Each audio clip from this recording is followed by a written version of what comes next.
பொதுவாகவே தேங்காய் எண்ணெய் சாப்பிடுவதுன்றது ஒரு அருமையான வெல்னஸ் ப்ராக்டிஸ் அப்படின்னு சொல்லலாம். ஒன்று தேங்காய் எண்ணெயில் இருக்கிற நல்ல விதமான கொழுப்புகள் அது டிரான்ஸ்ஃபேட்ஸ் இருந்தாலும் அது நல்ல விதமான கொழுப்புகள் உங்களுடைய குடலுக்கு ஒரு ப்ரோபயாட்டிக் மாதிரி வேலை பண்ணும். அண்ட் பியூட்ரிக் ஆசிட் அதையெல்லாம் அதிகரிப்பதால் உங்களோட குடல் ஆரோக்கியமாக இருக்கும்.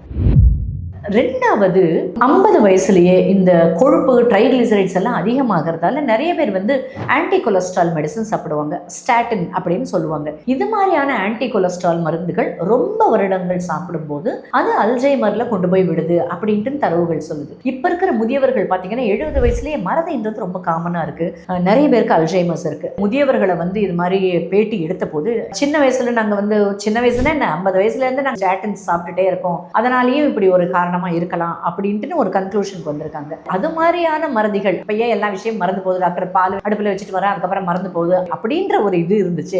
இல்லாட்டி அல்சைமர்ஸ் எங்க தாத்தா பாட்டிக்கு இருந்தது அப்படின்ற ஜெனட்டிக் ப்ரீடிஸ்போசிஷன் இருக்கிறவங்க எல்லாருக்குமே இந்த தேங்காய் எண்ணெய் ஒரு அருமருந்து. டெய்லி ஒரு டீஸ்பூன் தேங்காய் எண்ணெய் 5 நிமிஷம் வாயில வச்சுட்டு அதுக்கப்புறம் முழுங்கிட்டு வாங்க. காலையில பிரஷ் பண்ண உடனே எந்த ஒரு ட்ரிங்க் சாப்பிட்றதுக்கு முன்னாடி பண்ணிட்டு வாங்க. தேங்காய் எண்ணெய் சாப்பிட்டா ஐயோ எனக்கு கொழுப்பு ஜாஸ்தி ஆயிருமே டாக்டர், ஆல்ரெடி எனக்கு பயமா இருக்கு, பிளாக் இருக்குன்னு சொல்றாங்க, நீங்க தேங்காய் எண்ணெய் சாப்பிட சொல்றீங்களே அப்படின்ட்டு டவுட் கேட்கறவங்களும் இருக்காங்க. தேங்காய் எண்ணெயில இருக்கிறது ஒரு லாரிக் ஆசிட் அப்படின்ற ஒரு அமிலமும் அதோட மோனோகிளிசரைட்ஸ் அப்படின்றது தான். அது உடம்புக்கு தேவையான கொழுப்பை தரும். அதனால இந்த தேங்காய் எண்ணெய் சாப்பிட்றதால உங்களுடைய உடம்புல எல்டிஎல் எல்லாம் ஜாஸ்தி ஆகாது. அதிகாலையில சாப்பிட்ற இந்த தேங்காய் எண்ணெய் ஒரு குடலுக்கு ஒரு நல்ல நண்பனாகவும் உங்களுடைய மூளைக்கு ஆதரவாகவும் இருந்து உங்களுடைய ஆரோக்கியத்தை மேம்படுத்தும். ஆனா ஒரு விஷயம், எதுவுமே ஓவர் டூ பண்ணா அது நல்லதில்லை. எதுவுமே இன் மாடரேஷன்.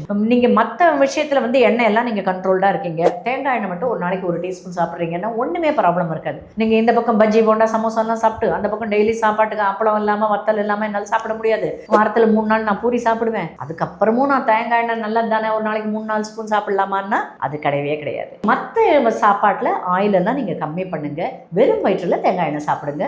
அது உங்களுக்கு ரொம்ப அருமையாவே ஹெல்ப் பண்ணும். தவறாம ட்ரை பண்ணுங்க.